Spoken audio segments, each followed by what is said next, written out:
Assalamualaikum warahmatullahi wabarakatuh. Di sini kami dari kelompok 6 akan mempresentasikan tentang sejarah pendidikan pada masa kekuasaan Inggris di Hindia Belanda.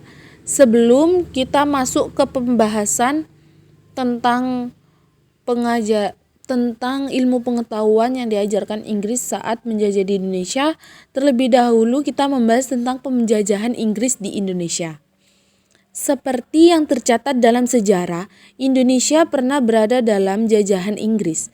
Nah, Inggris secara resmi menjajah Indonesia lewat Perjanjian Tuntang pada tahun 1811, di mana Perjanjian Tuntang memuat tentang kekuasaan Belanda atas Indonesia yang diserahkan oleh Jenses atau Gubernur Jenderal Hindia Belanda kepada Inggris. Nah, Indonesia mulai tahun 1811 berada di bawah kekuasaan Inggris. Inggris menunjuk Thomas Stafford Raffles sebagai Letnan Gubernur Jenderal di Indonesia. Nah, Raffles ini ialah seorang liberalis. Ia juga seorang terpelajar yang berusaha memajukan ilmu pengetahuan bagi masa depan. Dia tertarik pada sejarah, kebudayaan, dan seni. Hasil penyelidikannya ini dikumpulkan dalam buku History of Java. Nah, jadi sekarang kita langsung saja langsung ke pembahasan. Di sini saya akan membahas tentang pendidikan dan pengajaran pada masa Raffles pada tahun 1811 hingga 1816. Nah, pada masa Raffles, pendidikan dan pengajaran rakyat ini sangat diabaikan. Dia itu hanya tertarik kepada ilmu pengetahuan. Dia sangat memperhatikan ilmu pengetahuan. Nah, Raffles ini dari hal ini dibuktikan dengan berhasilnya disusunnya buku History of Java tadi. Raffles juga menghidupkan kembali perkumpulan para ahli ilmu pengetahuan atau Batavia Genootschap. Ia juga membangun penelitian kebun pertanian atau sekarang disebut dengan kebun raya yang ada di Bogor. Nah, ia juga menemukan bunga bangkai yang diberi nama Rafflesia arnoldi yang berada di kebun raya Bogor tersebut. Nah, akibat Raffles selaku penguasa tidak memperhatikan bidang pendidikan dan pengajaran, maka sekolah-sekolah yang didirikan pada pemerintahan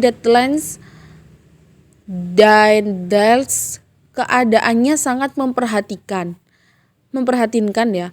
Bahkan pada masa akhir pemerintahan Raffles pun sekolah-sekolah itu pun hampir tidak ada lagi.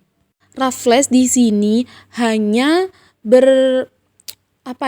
berfokus terhadap ilmu pengetahuan saja, dan dia juga melakukan kebijakan-kebijakan Raffles, yaitu bidang birokrasi pemerintahan, bidang perekonomian dan keuangan, bidang hukum. Nah, selanjutnya kebijakannya akan disampaikan oleh pemateri yang kedua. Kurang lebihnya dari saya mohon maaf. Wassalamualaikum warahmatullahi wabarakatuh.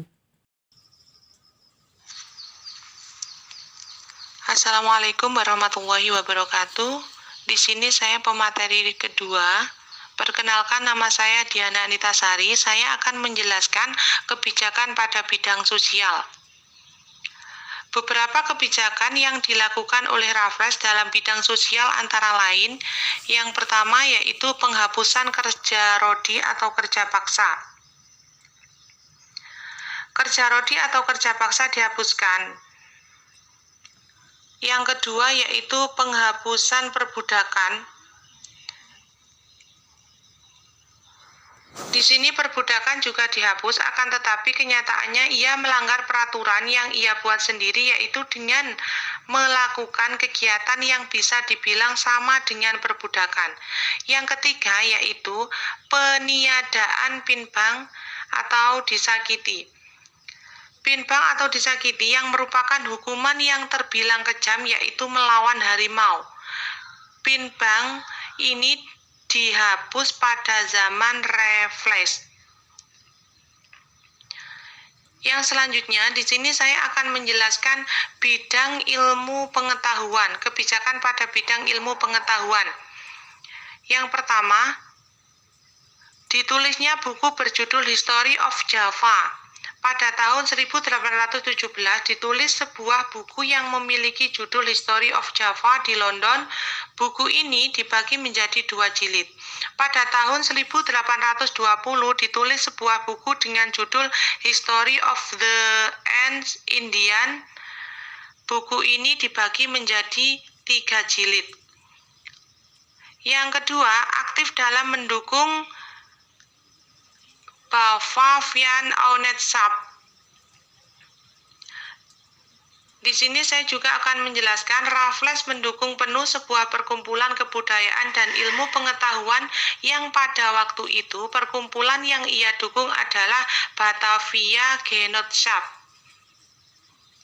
Yang ketiga, memberikan bantuan untuk Johann Crauer-Reisden atau Residen Yogyakarta. Yang selanjutnya, yang keempat, yaitu ditemukan bunga bangkai. Yang kelima, dirintisnya Kebun Raya Bogor.